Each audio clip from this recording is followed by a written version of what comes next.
Thank you for agreeing to speak to me today to have a chat. Yeah, We both have a mutual friend. He's we an do. expedition friend for you, and we've been chatting about this area that you've been investigating for the last year and a half.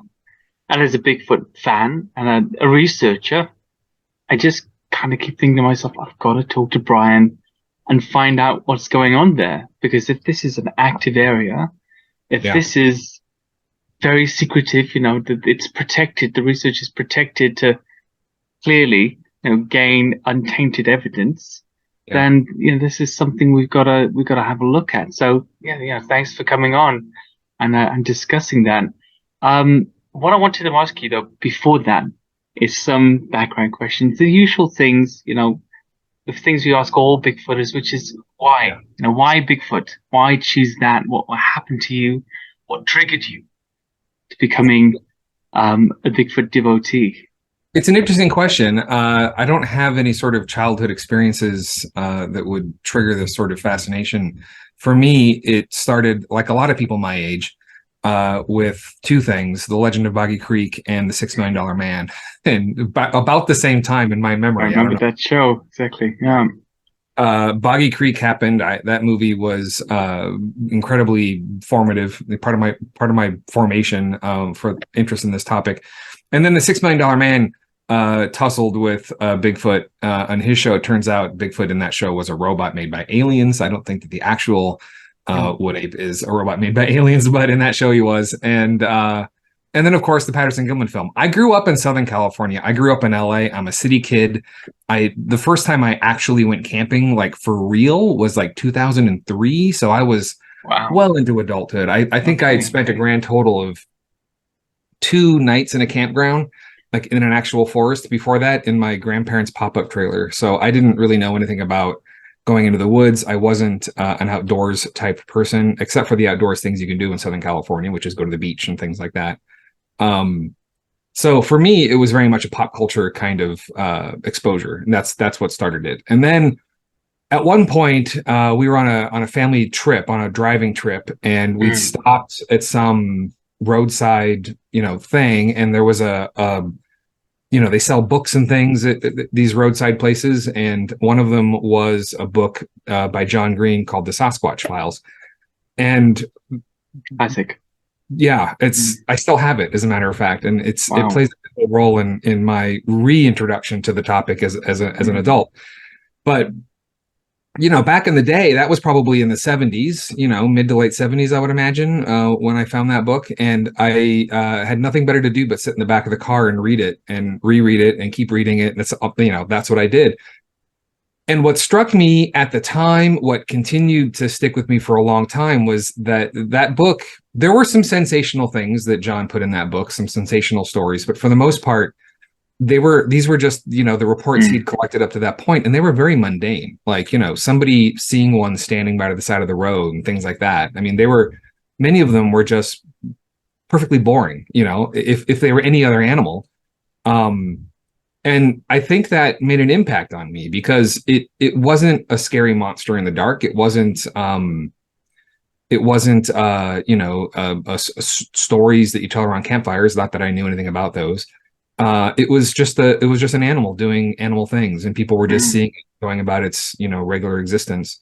And also, it helped me understand something that a lot of people to this day don't understand when I talk to them about it for the first time, is that we're not talking about one thing, Bigfoot, like the Easter Bunny. Where I mean, Mm. this is a population of animals, and so anyway, from a very early age, I understood that because John's book was so good at describing different shapes and sizes and colors and things like that. So clearly we were talking about a population of animals. But for me, that's really where it started, and I was as obsessed as any other 10 or 12-year-old kid would have been with the subject. And yeah, that was my beginnings in it.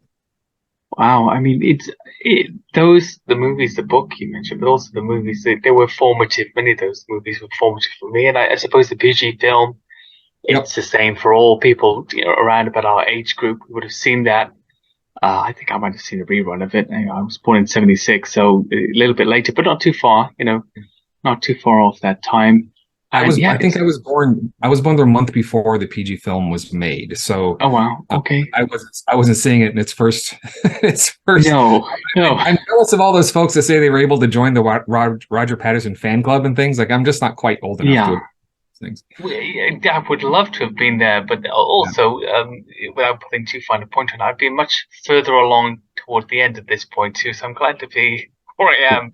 But and to be able to review that's great stuff because it could have just disappeared. It was fantastic right. footage, and some of the things we see with other cryptids that have been reported around the world, sooner or later the interest dies down. There are no Yeah. further reports, and it disappears. Now, that brings me actually to a question about the theories about Bigfoot. It's a community that's exploded over the last 10 to 15 years, especially. And there's Yeah. a lot of competing theories in the community. I suppose you could say that in many cases there's a religious or philosophical element to the belief surrounding the creature. And I'm just wondering Mhm. why you think that is. You know, I think that there is definitely an element of faith in the way a lot of people relate to this animal. Um, the things that the sort of powers that they ascribe to it or the way that they think about it. Some of them will even sort of equate it as some sort of higher being, right? Like we're the ones who are the problem, and they're anyway. So it's a really it's an approach and a kind of a way of thinking about it that is hard for me to really get my head around. But I agree that there is an element of faith, and what powers that I think. You think about our life today and how it's changed, especially in the last several decades. We live in a world where a lot of things feel like they're outside of our control, and we feel like technology is pushing us along at a pace that maybe we're not comfortable with. And technology is changing our society, whether it's social media algorithms or what have you, inciting and inflaming people. And so I think that there's a call for a lot of people at like a yearning back to nature and a simpler time. And I think that wood apes for some people represent like a sort of a simpler version of ourselves, a simpler way of being, living in harmony with the environment, and not exploiting the environment, not dealing with technology changing things at a pace that's too fast. So for me, I feel like some of that is just a yearning for people to live in a simpler time, maybe. So I mean, my thing is I just really like being in the wilderness and outdoors. And so what I enjoy about going out and looking for these apes is that it's like camping with a mission. It's camping with a purpose. You're hiking with a thing that you're doing other than just hiking, which is fun and great. But it's every time you go out there, it's like there's like this undercurrent of something could happen, and then it's just fun. It's more of an adventure than it is just enjoying the nature part of it. No, I agree with that completely. And feeling as though you have, as you say, a mission or the possibility of Right. discovering something as yet unclassified Yeah. in the scientific literature is an amazing feeling that Yeah. perhaps this could be the day that you do it. And I feel like with all cryptid expeditions. Now, talking about that, actually, I know you've just come back from Area X. It's commonly called. It's an area you've been monitoring for quite a while. Could you just tell the audience what is Area X, and what are some of the experiences that your team has had there? Area X is a part of the Ouachita Mountains in southeastern Oklahoma.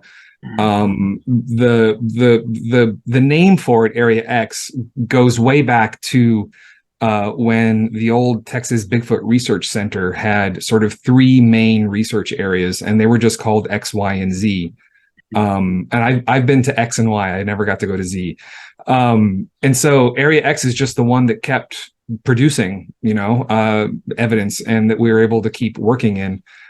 So that's why it's called Area X. It's not like it's some sort of great brand. Though I think it is a great brand name. It wasn't intended to be that. My first trip into Area X, which again is this sort of larger region, I think that you could define it multiple ways. And for a long time, I think we sort of defined Area X as just this one valley. But I think now the North American Wood Ape Conservancy several years ago published a paper on some radio tag data, I believe, and they believe that they were able to put a radio tracking device on a wood ape. And looking wow. at the range of that animal and looking at all of the area that it went around, I think it was eye-opening in that it wasn't staying inside one valley. It was actually traversing a number of watersheds and going up and down and over mountains and around. And so, at least in my mind, that sort of like opened the aperture of how big Area X is. Now, what's interesting about this part of the country is that it is only so big. I apologize, like the wind is blowing this curtain around and I feel like I'm, anyway. I don't hear anything at all, by the way. Okay, good. No. Yeah. What's interesting about this part of the country is that these mountains are very steep. They're very rocky. They're not especially tall as mountains go, but the landscape is extraordinarily rugged. And so you can see on a map encroaching agriculture, encroaching civilization, though there's not a lot of people that live in this part of the world, all kinds of human development. And when it gets closer to these mountain ranges, it kind of peters out because they're just so hard to deal with, from a standpoint of like logging and that sort of thing. So there just isn't as much human activity. So in a way, to me, I think of it as kind of like a pond where the tadpoles are all concentrated, or it's like a drying up lake or something. And so the habitat was probably at one point much, much larger, and they've sort of concentrated. So at this point, I think what you're looking at is a series of valleys, a series of watersheds that have a large number. I'll put an asterisk on that. I don't know how big. I don't know how many apes we're talking about, but there's enough apes that if you go in there and you go into the area off the beaten path, and you stay there for a certain period of time and you kind of know what you're looking for, you have a really good chance of hearing or smelling or even seeing something.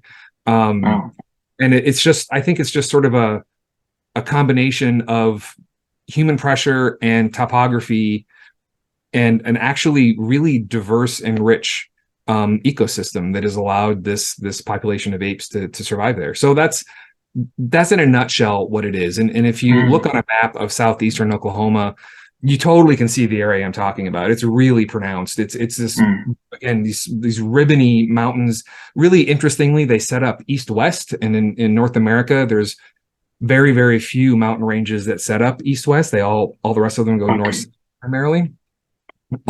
So it's pretty obvious on a map when you see like the general area that I'm talking about here. And yeah, I just think that it's this combination of there not being a ton of people around and the mountains themselves sort of defending the animals that live in them, that makes it possible for these apes to live there and probably reproduce. That's another thing that, because it's so hard to get into, because relatively few people really penetrate these woods off the ATV trails, I believe, and a lot of people who've been going in there believe that it's sort of a refugium for these animals. They can go in there and reproduce and sort of raise their young in a way that maybe they can't do in other areas where they might be perfectly happy to live and eke out an existence. So they wouldn't necessarily want to raise their young there. Wow. I mean, that's amazing to me. You mentioned at the beginning of that conversation that you had a group had a radio tracker on one of these animals. Yeah. What did that involve? How did they manage to do that? If you go to the NAWAC website, woodape.org, I think it's like tag 7. You can Google this. So the way that this worked was, I was in that group at the time, and we had been sort of operating for several seasons in this one area where there were a number of sort of very basic cabins. They were like basically fancy shacks, but they were out deep in these valleys. And we had been there so long that we had learned sort of where the apes went and like literally the paths that they would use as they moved through this area. And so the group, a guy named Alton Higgins, who was sort of like really important as far as being an influence on my life and being interested in this subject. He had developed this sort of technique of putting up string traps where he would take black thread and string it up in a way so that if a tall animal went through there, an animal even taller than me, I'm 6 feet tall, it would pull this string and you would know that it went through there. That was one of the ways that we had determined when I was in the group that how these animals were moving around and where they were. So you marry that with this idea of taking actual radio tracking devices, which is something that biologists, field biologists use for all kinds of animals and all kinds of sizes. The ones that the NAWC was using were actually kind of big. There's a fellow in the group that used to be in the group who sort of MacGyvered a way to put one of these tags, one of these trackers inside sort of a prickly seed pod, and then put some sticky glue on it, and then you hang it on one of these strings, and it looks like a piece of just forest detritus, like leaves or something. And what apparently happened is that an ape walked through there and picked up this tag. And without getting into all the gory details, again, if you go to the woodape.org and download the paper, you'll see the data and you'll get the backstory. But I believe that the group tagged one of these apes, which not only was incredible because no one's ever done that to a wood ape. As far as I know, no one's ever done that to any animal. No animal has ever been sort of self-tagged in the way that animal did. And you know, the sort of Cliff Notes version of this is that animal went hither and yon all around where we were spending time. The group was able to put planes in the air with trackers. They got lots of hits. So there's many data points that they have that shows the range of that animal before the tag stopped transmitting. And it's really incredible data. I mean, at some point when these animals, fascinating. When they're proven to be real, the data is going to be invaluable because it's going to be actual hard data about, you know, movement of the animal through different seasons and things like that. It's pretty cool stuff. What I find amazing about that, in fact, is I know other people are doing great work like that, a science-based academic work out there in the field, practical work. But what I find amazing about it is how that's not often the case in the Bigfoot community. Most of us are just strolling out there in the woods. Some people are calling, some people are hitting trees, some people are taking pictures of sticks bunched together and claiming that to be, you know, wood ape activity, which that's not to say it's not, but you know, one would expect things like hairs and tracks and other things to be around those structures. And this is just so practical, you know. I love the MacGyver method. I'm sold. In fact, the first thing I thought was, I'm taking that. I mean, it's taking that. It's sort of a marriage of opportunity, understanding the movement of these apes, which took years to figure out. I mean, that was that you couldn't just hang one of these in the forest randomly and expect that it would work. And you then already knew where they were walking before it was. We already knew because you know, Alton had put these string tracks up lots of times, and they've been triggered, they've been pulled, and in such a way that the strings are like up in the branches. So whatever got into this string pulled it along at that height. That didn't just like fall down or anything. So we had a really good understanding of the sort of pathways that the animals were using very, very locally to where we were. And then having someone in the group who was able to you know, take some, you know, hillbilly know-how, so to speak, and doctor one of these things together. But then also that group has something that many groups don't have. There are a few, I think, that are sort of in the same league, but they have a lot of resources, i.e. money. So they're able to buy these tags and the technology to track them. And to anybody listening out there, obviously, who's going out in the field by themselves and doing that work, not criticizing you for not hanging radio tracking devices on Bigfoot. We understand that they're expensive. You know, I've got a few game cams in the past, and even those, you know, boys are pretty, and they run at a premium, you know, so it's, absolutely. I mean, that's basically where I am now. You know, I'm going out and, you know, we've put up the people that I'm with now, the group that I'm in now, we've put out, you know, sound recording devices and things like that. We have a thermal device, and those things are not inexpensive and require resources. But I mean, there's not much that separates sort of your average Bigfoot enthusiast to going out on a weekend and banging some trees and doing some howls and seeing what happens with, you know, people who've been doing it for, you know, literally decades. It's some of these techniques are pretty basic, and I think the expectation is, though, you know, what I think we should all be striving for is to be collecting data. Not that I think another recording of a howl or yet another hair that can't be identified or even another track will prove the animal is real, though I think that all of those things combined should be making a bigger dent in the universe than they are. But it's good to have the data. It's good to know that at this point, in this place, at this time, this piece of evidence was recorded. That's still valuable. And I also think that for some people, just getting themselves in a spot where they can have a visual encounter is really what they're striving for. And I totally understand that. That's a huge thing when it finally happens for you. Well, I think that's something I've often asked myself out in the field. And I did have one little incident in Scotland, which wasn't an incident, but I built it up in my mind in this deep, dark pine forest to being almost an incident.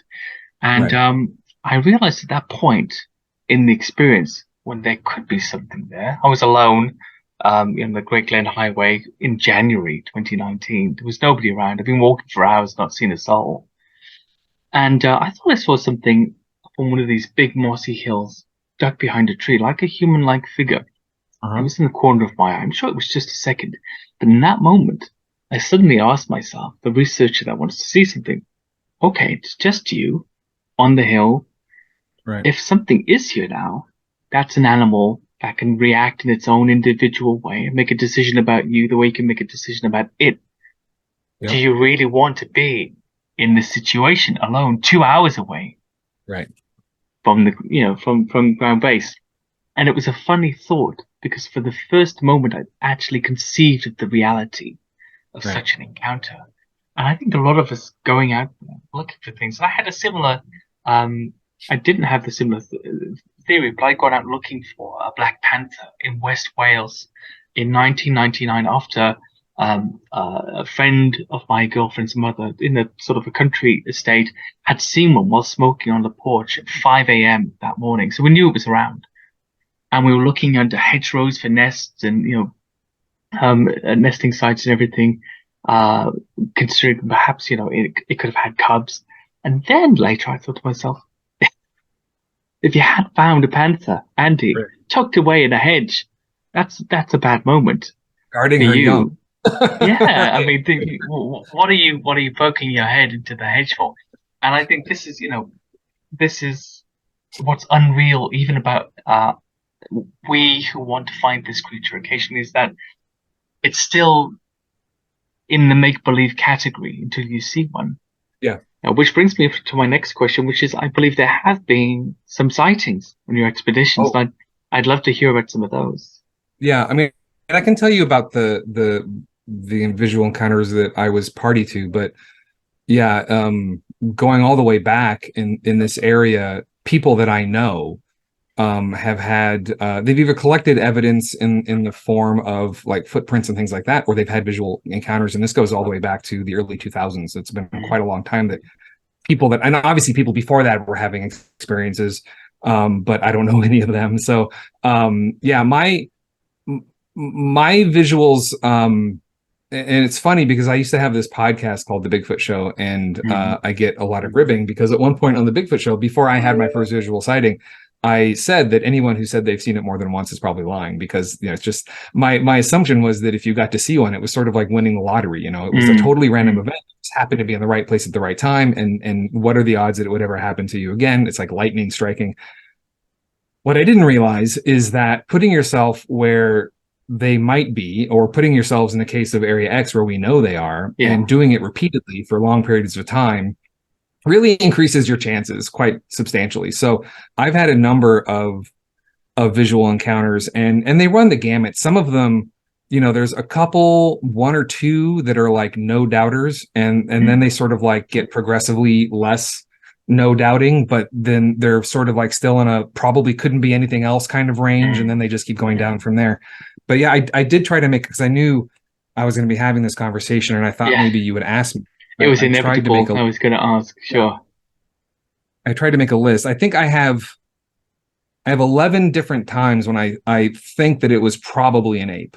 And of those, I think 3 or 4 of them, well, maybe more than that, about upwards of half a dozen, probably couldn't be anything else. And I think the Okay. best visual that I ever had was through a thermal device. Actually, I was there with a team of four other guys, and we were sitting. It was a very hot week. It was like 105 degrees Fahrenheit that week, so it was very, very warm all week long, and dry. And so we were in camp that night, and it was just so brutally warm that we didn't do any of the things that we normally do. We didn't have a fire because nobody could even think about having a fire. So we were sitting there sort of experimenting with this idea of just sitting in the pitch black. We were sitting in the dark. There was no moon that night. It was very, very dark. We were sitting in a circle, like I said, of like five of us, I think. 1, 2, 3, 4. Yeah. And I couldn't see anybody. That's how dark it was. And a friend of mine who I just went to the woods with, week before last, was using the thermal and looking around. And he said that he saw something in the thermal that looked like an animal. So he handed it to me. I'm like, okay. It was his first time in there in the summer. It was sort of his first time in. So I'm like, okay, yeah, give it to me. I'll see what that looks like. And I put the thing to my eye. And as soon as I put it to my eye, Andy, it was like there was an ape. There were two trees, and in between these two trees, up on a slope, sort of up above where we were sitting, these two very large trees, and in between the trees, I saw filling the void between the trees, the classic ape silhouette of shoulders, no neck, pointy head. That's what I saw. Clear as day. As soon as I put the thing to my eye. What was confusing to me was because it was so hot, my experience with thermals is that animals are usually the hottest thing that you see through a thermal device, and because heat glows in these devices. But because those trees had been sitting in the sun all day, they were hotter than the animal. So the animal was actually was dim compared to the trees, but the shape was perfect. And I'm like, anyway, there was miscommunication between Brandon and I. I think in retrospect, there were probably two animals, which is not unusual in that area for there to be two animals in a sighting. That's actually really, really common. So he was looking in one place and I was looking in a different place. But because it was so dark, I couldn't see where he was looking and he couldn't see where I was looking. Okay. So I kept putting this thing up to my eye and I kept seeing this perfect wood ape shape. And my brain, at this point, I'd already seen them. I'd already seen them. I'd already heard them. I'd already smelled them. I'd already had rocks thrown at me by them multiple times. This was not my first rodeo, but my brain had a really hard time of like just grasping the fact that I was seeing it as perfectly as I did. So finally, I'm like, I've got to see what this is because it is an ape, right? It looks like an ape. So I got my flashlight. It was a really bright white flashlight. And I shined it in that area. And with my eyes, I could see the trees. I could see some leaves, but I didn't really see anything else. And then I put the thermal back up and I could see the ape again. I was very confused. So I decided I'm just going to go up there and look, which is sort of back to your point. You were amazed. Yeah. Right. So I put my light on it and I started walking in a straight line. I did not take my eyes off of that spot because I knew that there was at least something in there that looked like an ape on the thermal. So I'm walking along, I'm walking through the fire ring, which thankfully had no fire in it. I'm looking like literally, I'm like a tank going through everything. And when I got to the bottom of the slope, I saw it move. It was gray. And so much like, it was camouflaged because it was gray and I couldn't see the animal with the white light because it just sort of blended into the background. Yeah. And I only saw that when I got too close for its comfort and it stepped probably to its left. So in my perspective, from left to right, out of between these two trees, and then I could see the hill behind it and everything else. And then I was like, oh, I see. It wasn't black. It wasn't red. It wasn't any of these other colors. It was gray and it was really big. When we put a guy up there the next day who was in our group, he was 1/3 the size of this animal. You could have put three of them in the space between these two trees that I saw. And this thing was absolutely massive. And so that was probably the best view I'd ever had of an ape. And a real no doubter, and really, creeped me out because this animal was literally invisible until it moved because it was the color that it was. And I think that that's a tactic that they employ, stay still, don't move, and the humans will look right through you. I think they do that quite a lot, actually. But yeah, so that's one of them. One of the visuals that I had down there. And so anyway, yeah, Brandon was probably seeing a whole different animal in a whole different spot. And, it was just miscommunication on our part. And because we couldn't see each other literally, to know, where he was pointing and where I was pointing were two different places. Was Brandon's ape also upslope in a different direction? It was actually down closer to us. So it was smaller, and my recollection of what he said is it was on the ground and sort of like closer to us on the ground, sort of like on its belly, like it was trying to get close. That is a thing that's something they do. That's something they do. They're super curious about us. They try to get close as they dare. They will do this again and again and again, because I do believe they have an intense curiosity. They are primates, they've got great big brains, and they're out in the forest, and they don't have anything to do with them, right? So I think that when something interesting like we come along, depending on the animal, maybe a younger one who's a little more daring, they will get remarkably close. And so I believe what happened is because we didn't have any lights on in the camp, it was completely pitch dark, and these animals can probably see pretty good in the dark. This one was feeling pretty bold, and of course it would have no way of knowing that we could perceive it through the thermal. So I think what happened is that Brandon picked up, he was looking more down, I put it, and I was looking more up. So I just think it was, we sort of randomly saw two different apes. And like I said, again, in the data, there are so many examples of multiple apes being seen in this particular area. Yeah. In this particular area. I guess, which is super confirm your suspicion about family area, being a family grouping. We area. Have the NAWC has reports of members and other people outside the group seeing small young apes in the valley, sort of chimp-sized.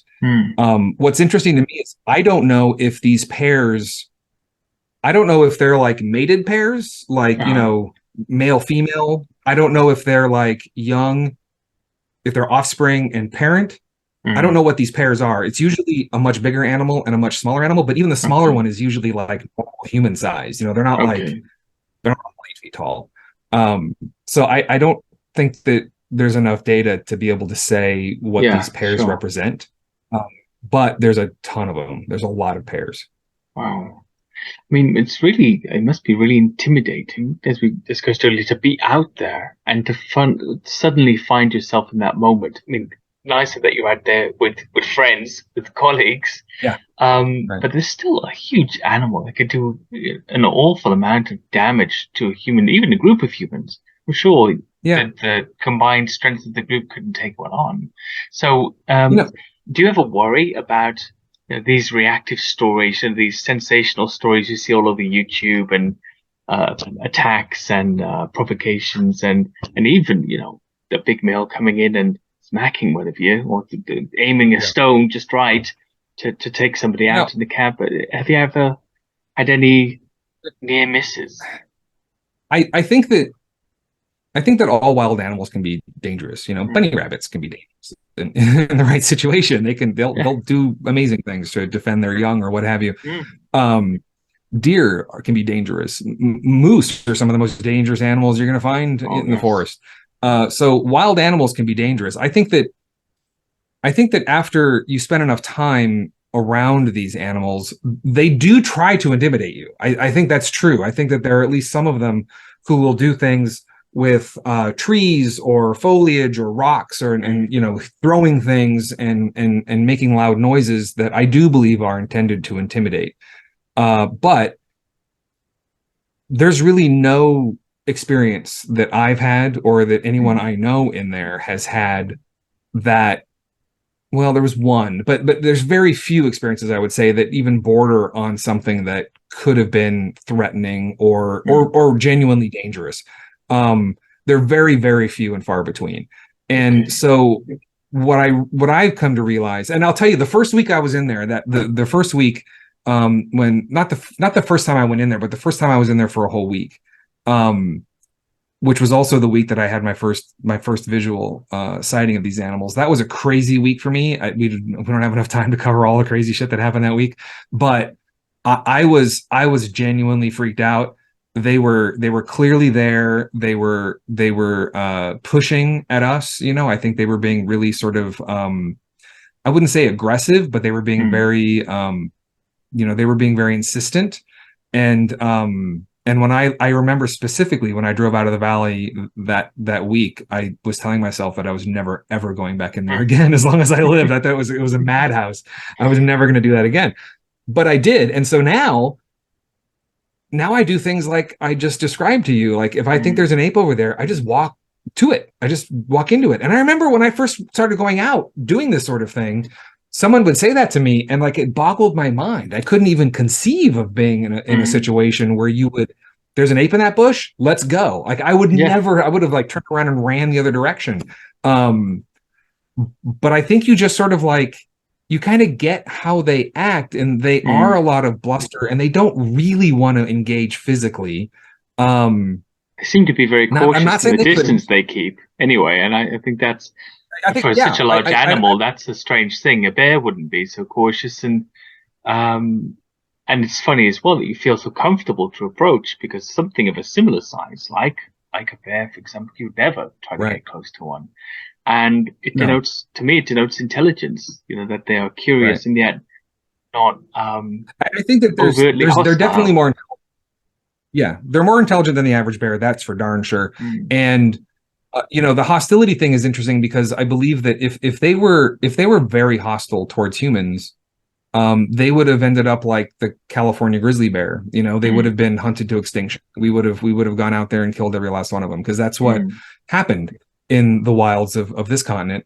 The really dangerous animals were either literally driven to extinction or pushed right up against it. And these animals, I think, either through adaptation or just because it's inherent in what they are, they've always been more cautious and less, I think, prone to aggressive behavior. I'm not saying it doesn't happen. I'm not saying that it could never happen. I think that it is really overblown because people are looking for clicks. They're looking for, people to watch videos. They want to, engage folks and sell ads on podcasts and things like that. I think that the sort of the trope of the scary Bigfoot who wants to, grab the women and take them into the forest and do God knows what, I think that's way overblown. I just think that it's not my experience with these animals. They're just not that aggressive. I have to agree with what I've read and what I've researched and heard. I've never had an experience, but I've never spoken to anybody genuinely who, although they may have been afraid, they didn't feel that they were going to be hurt. They may have been frightened, very frightened, enough to get out of there. And that's part of the bluff charge. But it was even a sighting I took allegedly in England, not far from here, where the creature was tearing up the forest just outside of a deep railway tunnel, where some boys had been investigating, and all kinds of screams and pictures and everything else was going on, but they never saw the creature, and it never left the security of the forest or tried to attack them. And suddenly it went quiet, and then it slowly died down. They heard something walking away, and you have to think to yourself, well, something could do that kind of damage to a forest. And there are no large predators like that in the UK, no bears or anything else. Even a red deer is probably not going to do that damage. So what could it have been, and why didn't it attack these boys? It clearly was very angry that they were there. And you hear stories like that all the time. There's bluff charge again and again and again, which reminds me of apes, and obviously brings me to the next question. Actually, is it what do you think they are, taxonomically speaking? What do you think we're dealing with? I'm not a biologist, and I never went to school for anything even close to that sort of thing. I as far as I'm concerned, they're apes. I don't know exactly where they fit in the family tree, so to speak. But they do things that apes do. They sound like apes. They make sounds that sound like chimpanzees sometimes. I've heard that. Sort of a pant hoot kind of sound. They make whooping sounds that sound like gibbons. They make roaring sounds that sound like gorillas. So they do lots of things that sound like great apes. They walk upright like we do, at least some of the time, not always. I think they also will move in quadrupedally, or they'll walk bent over. I've seen them do that too. So I don't know what they are. I don't know where they stand. I listened to your conversation that you had with Matt Pruitt, and he's probably got a much more informed opinion on that than I would, just because I don't understand the taxonomy of all of the distant humans. I don't think they're human, and I think that I don't think, based on my experience, that we would classify them that way. They don't have a material culture. They don't have stuff, they don't. I'm not saying they don't use rocks as tools. I think that I found evidence that they do. They will use rocks, at least some of the smaller ones, I assume, will use rocks to break open nuts and things like that. But there's no evidence that they're creating tools. There's no evidence that they have, technology like woven mats or anything like that. Some very old and suspect stories aside, there's just no evidence of that. So they do things that gorillas do, which is not to say that gorillas aren't really smart and gorillas don't deserve a certain amount of respect. I think that all animals deserve a certain amount of respect. But I don't think that they're really anything like humans as far as development and intelligence goes. There's just, in all the time that I've been in an area where they are, I've just not found any evidence that they are. They are hyper curious. They're super curious. They're very tactical. I think they're very clever. But again, chimpanzees are very tactical. Orangutans are very clever. So I think that a lot of people don't even understand how incredibly smart orangutans are and the things that they can do. So in my mind, they're of that ilk. I feel like they're gorillas, like bigger than gorilla size. They're super big, really smart apes. And what that means, I'll leave to people who are a lot more educated on this stuff than I am. Sure, no, it makes sense to me. And going back to your point about people's assessment of how smart animals are, most animals are smart within their sphere, aren't they? And a pride of lions are great ambush predators. They're smart within that sphere. And these guys clearly are masters of that forest environment. And I also thought back about what you said about the grey fur. I wonder if that was... It appeared grey within the light at night. I wonder if it actually was grey. Or is this some sort of blended tricolour fur that you often see described? Yep, it appeared grey in my light, but that does not mean it was grey. Now, there's lots of reports of large grey apes in and around that area. Whether or not it's the same grey ape, I can't say. But there are reports of large gray apes in there. I've seen, if you count that one, I've seen probably 3 different times I've seen a gray ape. Again, I don't know if it's the same gray ape. That was clearly the best view I had of a gray ape. So it's definitely, if it's not the exact same one, and I don't know, it could be, I suppose. But if it's not the exact same one, then it's clearly sort of a variation that's not uncommon, especially as they get larger. Well, I don't think we've ever seen a small gray ape. I don't know anyone who's ever described a small one. They're always large. The tactical thing, I have 2 sort of real world examples of that I can point to. One of the things that we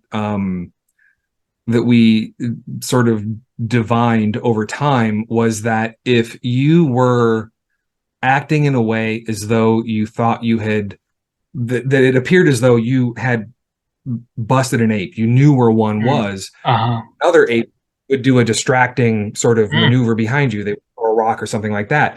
And it became such a trope for us. It became such a thing that we actually tested that theory on a team that I was on. I was like, we're going to go over to this bush and we're going to pretend like there's an ape in there and we're going to see what happens. There wasn't an ape in there. This was purely an experiment on our part. And it happened. We went over there, we started yelling and flashing our lights around and acting like we always act when we thought there was an ape nearby. And sure enough, behind us, a rock hit the cabin, which would invariably get us to turn around and run over there. So that there is a I don't think they're working in concert. I think that they're reacting in a way that shows understanding of tactics and cause and effect. So if I do this, they'll do that kind of thinking. And then more recently, our mutual friend Rich had a visual sighting in the area that we're in now. And very briefly, sort of the setup for this is he and a mate were walking along, and the path because they wanted to sort of set up and see what they could see towards dusk. They had stopped in one spot by the creek. It was too loud, so they decided to go to a different spot. And they did that kind of quietly. They moved, maybe, I don't know, 40 yards down the road. And then what Rich saw was an ape sitting, looking at where they had been. Like it had been sort of tracing them, sort of tracking them, because that's a thing that we've also, lots of stories about that, about apes following people in the woods. And we've always suspected that they would do that. So in this case, what it appeared as though this animal had been tracking them, saw them stop there, and then had repositioned itself to get a better view, not knowing that they had moved. And so what he saw was the sort of the back of this ape's head looking in the direction where they had been. And the part that demonstrates a sort of an understanding of tactics and to your point, a real intelligence about their environment is when we found this spot, it was kneeling down up against a tree. The impressions for its knees were more than double the width of my knees. They were just absolutely massive. But it was kneeling down back up against this tree. Its coloration would have done a really good job of having it blend in. But most importantly, that time of day, the sun was behind the tree and it was in the shadow of the tree. So it was in a very sort of tactically superior position if it just wanted to get a good view but not be seen itself. It was in the shadows. It wasn't moving. It was blending into its environment. It just didn't know that Rich had moved. And so Rich saw it through his binoculars. He had a really good view of the back of its head. And then he went to tell his buddy that it was over there. And when he looked back, it had been, at that point, it was gone. Okay. So they'd already been sprung in the time it took them to turn around. Yeah. I suspect that my feeling is that the ape, when it sat down, when it knelt next to that tree, it looked and it's like, well, they're not there anymore. And it was like, what's going on? And then maybe heard Rich say something to Steve, and that was enough, And they are incredibly quick when they need to be. Well, yeah, I think it's a really fantastic study. I think it's you're having so much activity that one could only hope, I suppose, that that defining evidence, will be within grasp, especially if these animals get used to you over time. I would imagine if they are intelligent that they're already starting to recognize some of the individuals like yourself that are appearing in the group.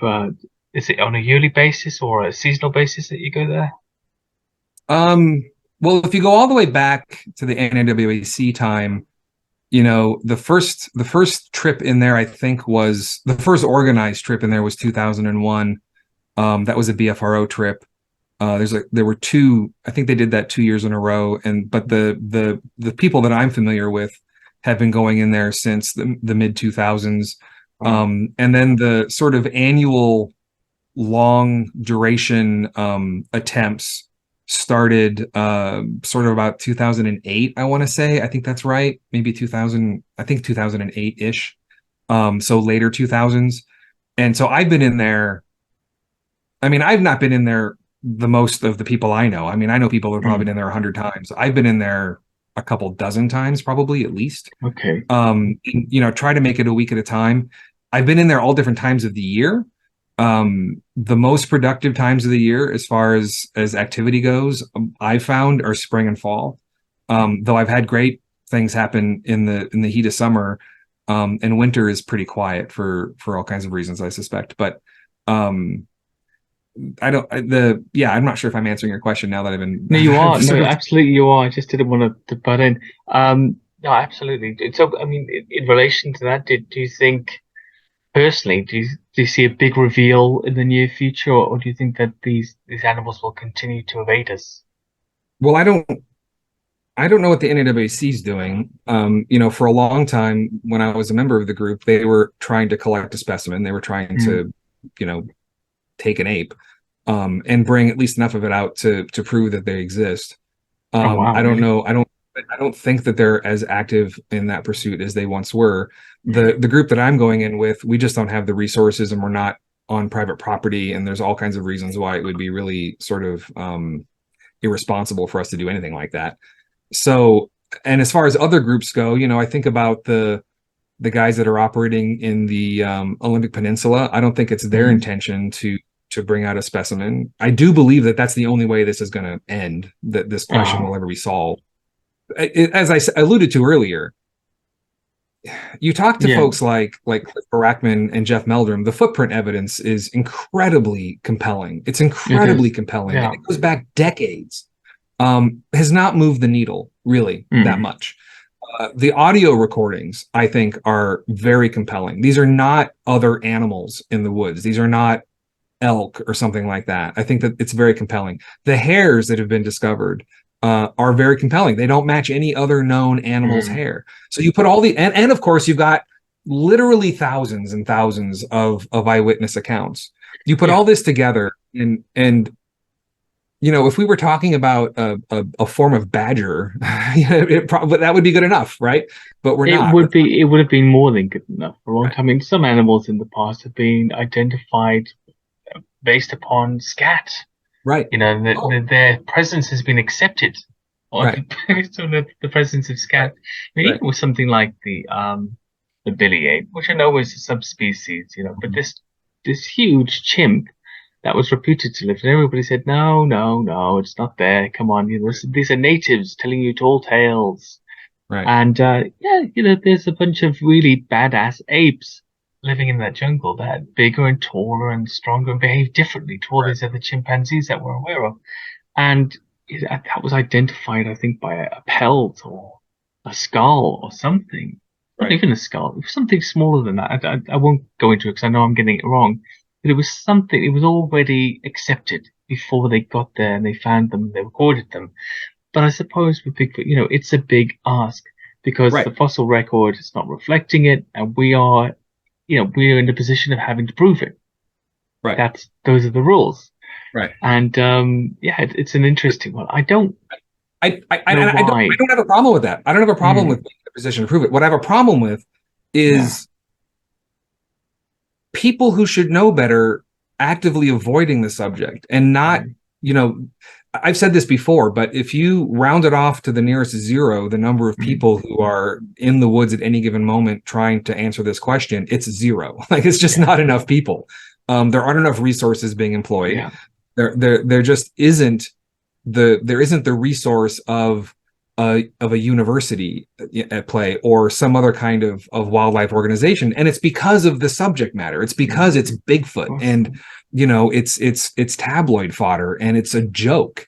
But it's not a joke. These animals are real, and it's frustrating to me that people who I think do know better and should know Mm. better aren't pursuing it because of the cultural stigma associated with it.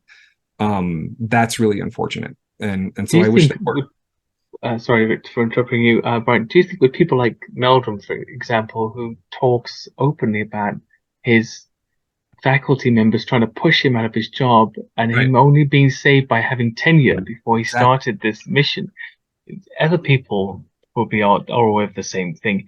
I Yeah. wonder again, is it a big ask for somebody with a career, you know, that's going to continue, that's going to lead them to these accolades and pensionable, retirable Mhm. comfort at the end of it to risk all of that on this, you know, on this as semi-mythical creature as far as Right. they're concerned. They might see some compelling evidence, and maybe a lot of them would like to agree with Jeff, but Mhm. you know, to do so openly would be professional suicide.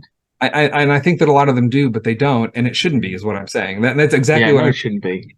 The Yeah, reality is they absolutely.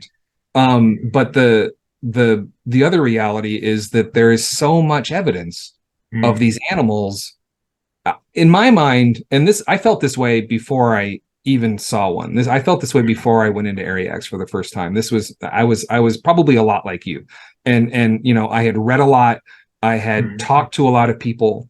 I was lucky enough to have, you know, engaged with people who had encounters, and for me it became the preponderance of evidence was such, it was harder for me to explain it all away as,